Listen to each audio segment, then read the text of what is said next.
আর viewers এইখানে একটা জিনিস দেখলাম, এই যে টিভিতে আমাদের তৈরি করা নাটকেরা দেখতেছে, এই দেখেন।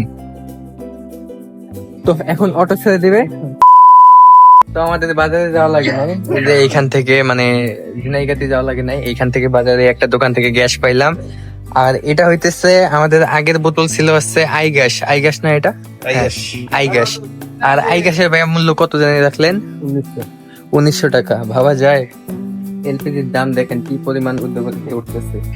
আর আমাদের বোতল ছিল দেখেন কত পরিমাণ চকচকা, ওই বোতল রেখে একটা বোতল দিছে, এটার মনে করেন যে মেরুদণ্ড নাই এমন একটা বোতল দিছে। তাও হইতেছে গ্যাসের দাম 1900 টাকা, এটা হইতেছে আই গ্যাস।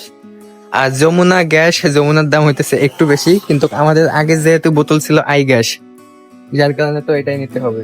বাট 1900 টাকা গ্যাসের দাম, 12 কেজি এলপিজি 1900 টাকা, অন্যরকম ব্যাপার স্যাপার। যাই হোক, বৃষ্টির দিন অত দূরে যাওয়া লাগে নাই, আশেপাশ থেকেই সবকিছু হয়ে গেছে, এটাই অনেক ভালো।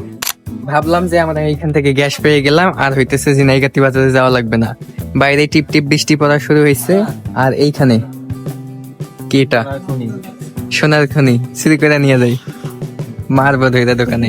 ঠিক আছে ভাই, দেরি না করি, দেখো বৃষ্টি পড়তেছে।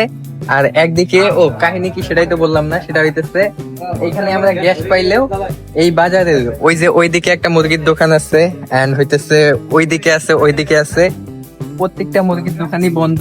এন্ড দুইটা দোকানে ফোন দেওয়া হয়েছে, একটা দোকানদারের ভাষায় বোঝা যাইতেছে না, আরেকটা দোকানদার বলতেছে একটু লেটে দোকান খুলবে। বাট আমাদের প্রয়োজন এখনই, আবার বৃষ্টি হইতেছে, যার কারণে শুধুমাত্র মুরগি নেওয়ার জন্য যাওয়া লাগতেছে ঝিনাইগাতি বাজারে।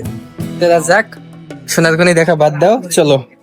আর এই সময়, এই ব্যস্ততার সময় আমার কাছে খুবই ইম্পর্টেন্ট একটা কল আসছে। কে কল দিচ্ছে আপনাদের একটু দেখাই, তুমি দেখবা। ইম্পর্টেন্ট কল আসছে, মানে কি বলবো। তো চলেন বাজারে যাই।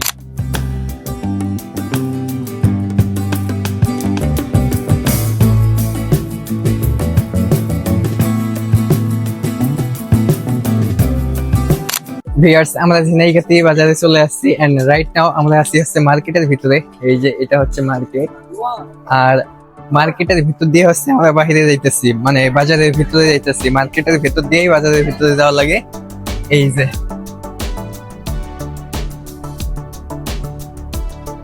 তো মার্কেটের একদম সাইড দিয়ে যাইতেছি, আর আমার কথা শুনে বুঝতেছেন, প্লাস আমাকে দেখে বুঝতেছেন বাইরে অনেক পরিমাণ বৃষ্টি পড়তেছে, যেটা এই যে দেখেন অনেক পরিমাণ বৃষ্টি পড়তেছে, আর আমি লিটারালি ভিজে যাইতেছি। এই যে অলরেডি আমরা চলে আসছি, এই যে সামনে। মানুষ একটা বিষয় জানলে কি আর না জানলে কি, আমরা মূলত জানি না যে মুরগির দোকান কোন জায়গায়, এই জন্য মার্কেটের ভিতর দিয়ে শুরু থেকে শেষ পর্যন্ত খুঁজলাম, পাইলাম না। আর এইদিকে হচ্ছে জাস্ট মুরগির দোকান সব, ওই পাশে, এই পাশে, আবার এই পাশে, আর ফাইনালি